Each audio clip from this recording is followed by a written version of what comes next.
Dispensationalism had been the interpreting principle of Catholicism since the Council of Trent, the famous Counter-Reformation Council in the late 16th century. You see, Catholicism at the time of the Reformation had a problem. Luther had identified the papacy as the little horn. He said the little horn of Daniel was the papacy. Not in fact as Epiphanes, the papacy. He said the evil king who was to rise in Daniel was the papacy. Okay? Now, this so influenced Protestants and colored the argument at the time of the Reformation that Catholicism had to answer the question, what is the interpreting principle of Bible prophecy? How shall we deal with questions like, who is the little horn of Daniel 8? And is it the papacy or the popes? All right? Many evidence today don't realize that this was the center of the argument, and it made a great problem for Catholicism. So the Council of Trent was called the Great Counter-Reformation Council, which every evidence should be aware of. And that council, which met for nearly 40 years in continuous session, came up with some interpreting principles on how you're going to interpret Bible prophecy. And these interpreting principles became the basis of what we call dispensationalism. Okay. The church doctors held the following, and take notes and learn it, because it's going to be the center of the issue here. They held that Bible prophecy, and this is going to fall right into concepts that are right in the Adventist Church today.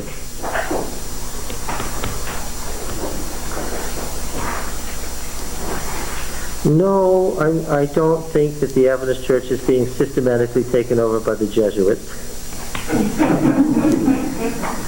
I do think that a lot of wrong ideas, some of which began in the Counter-Reformation, are floating around right in Adventism. At the rate I see things going, the Catholic Church wouldn't have to work that hard to take over Adventism. We're doing quite a good job of messing things up on our own, and they have their own problems.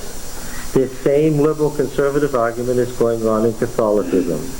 And by the way, just as a little aside here that has nothing to do with anything, the reason the Jesuits aren't taking over the Adventist Church or any other church is that the Jesuits are not the Pope's Black Army. Do you know what the Jesuits actually are in Catholicism? They're the great thorn in the papacy's flesh. Why? The Jesuits are the teachers. Are they liberal or conservative? Conservative? This shows your misunderstanding of Catholicism. They are the ultra-liberals. They're the teachers. The Pope has reappointed the changed generals of the Jesuit order, trying to bring them into line and bring them to heel, because the Jesuits have been responsible for transmitting these liberal arguments into Catholicism more than any other group. And if there's any group that's frowned on in the highest circles of Catholic administration, it is the Jesuits. If you want to say who does the Pope mistrust most deeply in his own ranks, it's the Jesuits. The Pope would never send a Jesuit out to undermine somebody else's church, because the Jesuits are watched closely in their own church. They have a long, long reputation of being liberals who can't be trusted. Those are the facts. So, but it's, because the Jesuits way back in the 16th century were conservatives, doesn't mean that's the case now. And it just shows how we get these stereotypes in our minds. Okay? Now look, here's what the answer was.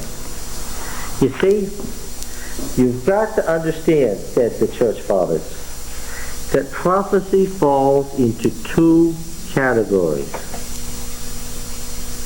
There's two different kinds of prophecy in the Bible, the Council of Trent said. And if you recognize these two different kinds of prophecy, then it helps to explain who the little horn is. What kinds of prophecy are they? Conditional and unconditional. Yes. Now then, besides that, every prophecy was directed to a different age in the history of the church. or the history of God's people, not the church. There was the age of the antediluvian world. Okay? Let's bring this up here, Tom. The antediluvian. Well, I can spell it. I spell it out right. Antediluvian age. And that was governed by a covenant with Adam. And then they said there was another age, the Noachian age, and that was governed by a covenant made with Noah.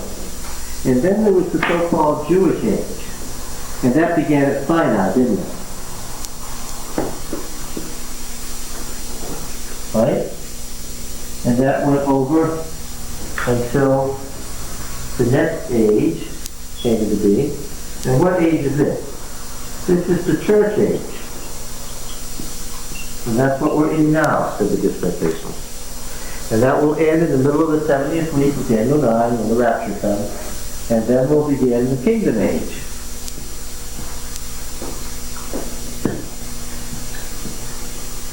Now, the Dispensationalists hold that most prophecies are in fact unconditional. That most prophecies found in the Bible are unconditional. I don't have another one. That most prophecies are in fact unconditional. And most prophecies that we have any interest in are, I'm going to keep you busy on this one, up and down. Bring it back over here. Most prophecies that we are interested in the Old Testament were made during the Jewish age. Okay? So they either apply to the Jewish age, or if they're about the Jews in Israel, to some other time when the Jews have a chance, which is not right now during the church age. So, if Ezekiel, stay right on this, if Ezekiel should say that there's going to be a temple rebuilt in Jerusalem where sacrifices are going to be offered, Ezekiel 40 to 48, it turns out that that temple is going to stand forever. Clearly, dispensationalists say this was written during the Jewish age, but it turns out not to be the temple that Ezra and Nehemiah oversee the rebuilding, because that didn't last forever. It turns out not to be the temple that Jesus was in. So if it wasn't fulfilled in the Jewish age, then the principle of dispensationalism is, where will it be fulfilled? It's not going to be fulfilled during the church age, because that's the time when all these things that have to do with Israel don't apply. So when will it be fulfilled? In the kingdom age. In the kingdom of the age, there'll be a restored Jewish kingdom on earth, populated by 144,000 righteous Jews. Okay? And where will the Christians be? They'll have been raptured away to heaven. Okay? Now then, if Ezekiel says in Ezekiel 38 and 39 that a great invasion is coming down from the north, and that the wicked are going to be destroyed on the mountains of Israel, if that hasn't happened yet, then what? So it will happen in the kingdom of age. That's when Russia will attack modern Israel. Okay? So, the principle is, every prophecy written in the Jewish age is by its definition an unconditional prophecy and will be fulfilled. Every prophecy, I'm going to say it again, every prophecy that was written during the Jewish age, and that's the prophecies of the prophets of the Old Testament, every prophecy that was written during the Jewish age is by definition unconditional. And it will either have been fulfilled in the Jewish age, and you can look right back and see if it was, or if it wasn't, when will it be fulfilled? It will be fulfilled in the kingdom age. Now look, this lets me know that the little horn of Daniel is either something I will look for fulfillment where? In the Jewish age, or in the kingdom age, and not in the church age. Therefore, I know by definition that the little horn can't be the papacy. Why? Because these prophecies don't apply to the church age. Therefore, The fulfillment of the little horn prophecies is either the Greek king Antiochus, which is in the Jewish age, or the Antichrist who is to come in the 70th week, which is the beginning of the kingdom age, but not during the church age. Yes? How are they justify keeping up in the church age like that? Yes. How do you just apply these to the past or the future, but not to the church age? By the way, what's the technical name for applying all these prophecies to the past? Preterism. Yes. You can see the base of the word, pre-terror, happened on earth in the past, terror being the earth. Preterism is that it's happened in the past. That's when we apply it to the Jewish age. What do we call the interpretation where we apply it to the kingdom age of the future? Futurism. Okay? These are two kinds of application that dispensationalism makes. Why do we call it dispensationalism? Because these different ages are also called dispensation. So the dispensationalist is one who believes that there were different dispensations or ages in which God's method of salvation was different for each dispensation. For instance, the dispensationalists would say that one was saved in the Jewish age by works of the law. But that was God's method of salvation in that dispensation. How is one saved in the church age? By grace. Okay? And in the kingdom age, well, it's a mixture. It's a little complicated there depending on whether you're a Jew or a Gentile. Alright? Now, how do we justify applying these prophecies here and here, but not here? Well, this is where the famous gap theory comes in. Okay? Between whether you go to preterism or futurism, there's a giant gap called the church age, and that's called the gap theory. And it's most often explained this way. God showed the prophet something in the future. The prophet didn't know how near or far off it was. So the prophet just wrote it all together, and this is what he saw. Here's our prophet, and he's looking off into the distance, and he sees a prophecy. Okay?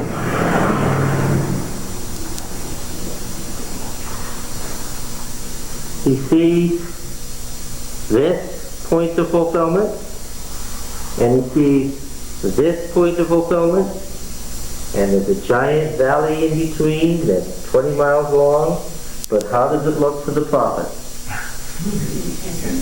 It looks as if what? This is all one thing, as if it's been telescoped together. But actually there was a giant gap, and the prophet what? Didn't know anything about the gap. And so as he wrote not knowing that there was a gap. So to Ezekiel, when he saw the invasion coming down in Ezekiel 38 and 39, he didn't know that was after the church age. When he saw the temple standing forever, he didn't know it wasn't the temple at the end of the Babylonian exile. It's actually the temple that's going to be built at the end of the church age. But he didn't know that. Why did he say it? He didn't know it. There was a gap. And this gap was an unrevealed mystery. I'm quoting now exactly. An unrevealed mystery. Okay? Therefore, we know. We can tell when a prophecy is going to be fulfilled by looking for its fulfillment. If the prophet says Nineveh is going to fall, and it's already fallen, then we know we won't have Nineveh to deal with in the future. Okay?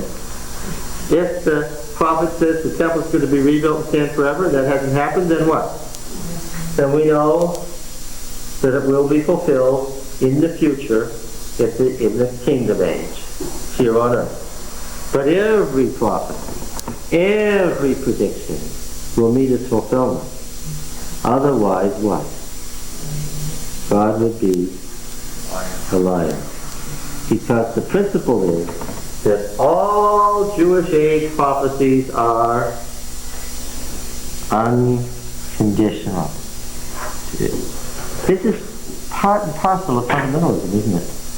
You see how fundamentalists would pick up on that? Because the fundamentalists, if you said, would God lie? What would a fundamentalist say?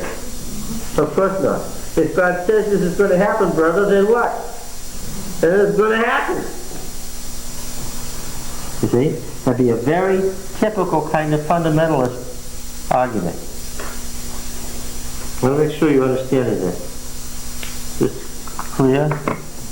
You know, I'm reading from the Harvard Study Bible, which has dispensationalist notes in it.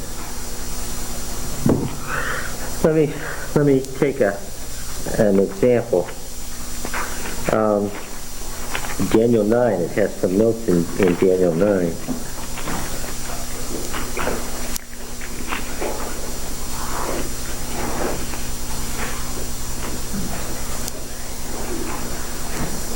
Well, let me read in Daniel 8 about the little horn.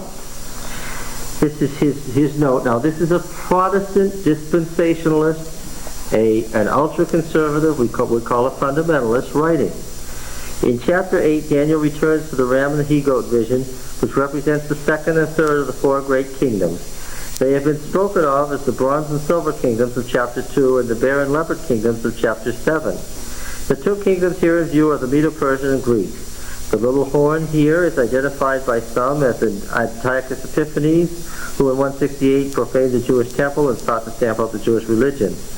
They also hold that Antiochus was a type of the final world dictator, the beast of Revelation, who is yet to come. For this reason, both Antiochus, the type, and the beast, the antitype, are called by the same name, the little horn.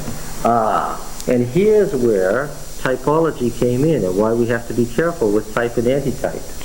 Because this point is what? This is the type, and this point over here is what? The antitype. Yeah. And so when we talk about type and antitype, we better be very careful, because that's not necessarily what our conservative Protestant friends think we mean. Now, Daniel 9. This is on the prophecy of the 70 weeks. The prophecy of the 70 weeks has been variously interpreted. One conclusion seems self-evident. Each week or heptad must be a period of 7 years, or a total of 490 years. Daniel divides this period into three parts. The first has 7 weeks or 49 years. The second has 62 weeks or 434 years. And the third has 1 week or 7 years. Some interpreters, he's speaking of evidence here, listen carefully.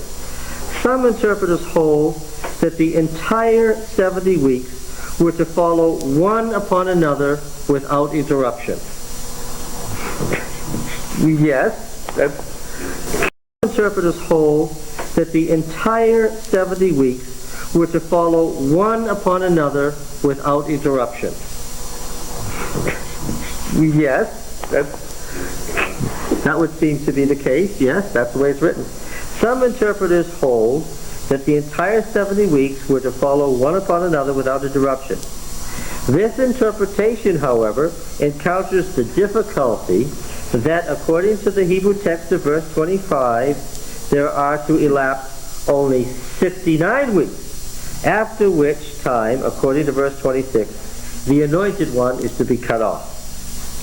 Moreover, a full 490 years can hardly be made out between any of the eligible decrees, 538, 457, or 445, and the cutting off of the Messiah. Others hold that 69 weeks only were fulfilled by the time the Anointed One was cut off at Calvary, and that the last week belongs to the period of the Great Tribulation. The early church fathers held this view. Did you catch that? Here's a Protestant interpreter saying what? Saying that there's got to be a gap. Why? That's what the church fathers taught. This was the appeal of the Council of Trent. The church fathers held that the church age was an insertion into God's original plan. Therefore, that's what we have to teach, said the Council of Trent. And here we find it in his notes. The early church fathers held this view. Some of those who hold to the latter view interpret the New Testament church age as an unrevealed mystery during Old Testament time, constituting a parenthesis until the beginning of the 70th week. Others who hold to the deferment of the 70th week acknowledge that the New Testament church was frequently alluded to in the Old Testament. The terminus ad quo for the commencement of these 69 weeks of years is stated to be from the going forth of the word of the decree to restore and build Jerusalem. This may refer to the divine decree or one of the three historical edicts, and then he mentions all three, and we'd have to discuss in detail why we choose 457. Number one, which is the one that occurred in 538, must be ruled out as coming nowhere near the time of Christ's ministry. Number three comes too late unless lunar years are used for computation. Only number 2, 457, comes out right according to regular solar years, for it yields as a result AD 27 as the commencement of Christ's ministry. Ezra and Nehemiah render an account of the rebuilding of Jerusalem in 49 years during troublous times. Then follows 62 weeks, after which the Messiah was cut off for sin. One's view of the remaining week is colored by his whole scheme of prophetic interpretation. That's certainly true. What does he say about, in Ezekiel, about the fact that sacrifices are going to be offered in Ezekiel's temple? If you said Ezekiel's temple, Roy, is in the future, in the kingdom age, and you've got sacrifices, what could that mean? Christ has already died. Okay? This constitutes a problem for a dispensationalist. And so he does have the problem of what to say about the sacrifices in the temple in Ezekiel 40 to 48. And he alludes to this here. Ezekiel's prophecy, chapters 40 to 48, is replete with difficulties for interpreters of all schools of thought. Now, it's not replete with difficulty for us at all. God intended that certain things happen after the exile, and they didn't. Why didn't they? It was conditional, and God's people didn't meet the condition. That's the end of the difficulty. Unfortunate, but those are the historical facts. No difficulty at all. But of course, if you're presuming that every prophecy written in the Jewish age has to be fulfilled exactly as written, then you've got a problem with these chapters in Ezekiel. All right? These chapters are thought to refer to the kingdom age, since they have never found any recognizable fulfillment up to the present day. And there's the interpreting principle of dispensationalism as clearly as could be. We look through history. We dust off all the history we can, and if we can't find something that seems to be the fulfillment, then what do? We throw the fulfillment into the future kingdom age. It's a great way to interpret the Bible. Interpreters differ as to whether this prophecy is to be taken literally or figuratively. Okay, they can't figure out how this temple is going to be built literally and have all these sacrifices going on in the future. So what do you do then? Well, you make it figurative. Right? Particularly difficult is the problem of whether there will be a literal restoration of the Old Testament sacrificial offerings, which were done away with by the sacrifice of Christ on Calvary. The offerings referred to in these chapters are understood by some scholars as serving as a memorial, corresponding to the Lord's Supper of our present church age. Others, noting that the letter to the Hebrews indicates that the Old Testament sacrifices are completely superseded by the sacrifice of Christ, consider the account in Ezekiel as a description in Old Testament terms of the principle that the blood of Christ, the Lamb of God, will avail wholly during the kingdom age. In other words, it doesn't mean what it says. Okay? This is dispensationalism. Okay? Now then, why was dispensationalism appealed to by the Council of Trent? To get the little horn away from the papacy. To put the little horn back into the Jewish age to Antiochus Epiphanes, or to push the little horn future into the Antichrist of the future. Push it backward, push it forward, but what? Push it away from the papacy. And this was the answer of the Council of Trent. This is how prophecy, predictive prophecy, is to be handled. Okay? And you get books like Hal Lindsey's The Late Great Planet Earth, and other stuff coming from the Dallas Theological Seminary that represent this. When you're looking at a conservative Protestant interpreter, the 700 Club, or anything on the Christian Broadcasting Network, Family Life Network, and they begin talking about prophecy, right away, you know what? Just listening to them, you know what? I'm listening to a group of dispensationalist Protestants. When did dispensationalism come into Protestantism? In the 1830s. Between 1780 and 1830, there were a series of Bible conferences in England and the United States on interpretation of Bible prophecy. Protestants had always been historicists ever since the 13th century. The forerunners of Protestantism had been historicists, applying these prophecies over history. Okay? The Council of Trent brought to view dispensationalism as the answer to historicism, as the other way to interpret. Okay? Historicism places the fulfillment all the way along the stream of history, in the past, in the present, and the future. Are we preterists or are we futurists? Well, both, because historicists say that some of these prophecies were fulfilled in the past, some are being fulfilled now, and some are to be fulfilled in the future. So we, as historicists, stretch the whole thing out. There was a time when all Protestants were historicists. Now listen carefully. Now, no Protestants are historicists, except Seventh-day Adventists. No Protestants are historicists anymore, except Seventh-day Adventists. All Protestants have become dispensationalists. Yes. I just wonder about there's some of the people around, like Westminster Theological Seminary in Philadelphia, covenant theology people also. Yeah. Well, that's just dispensationalism, different covenants. Well, okay, some of them I think would question a lot of ideas of dispensation. Oh, they're just trying to make it more palatable. They still have the same interpreting principle. That covenant theology is a way of dressing up dispensationalism in a more consistent manner than this bald-faced, let's see if we can find a... it's crude. Dispensationalism is crude. Covenant theology is a more sophisticated way of saying the same thing.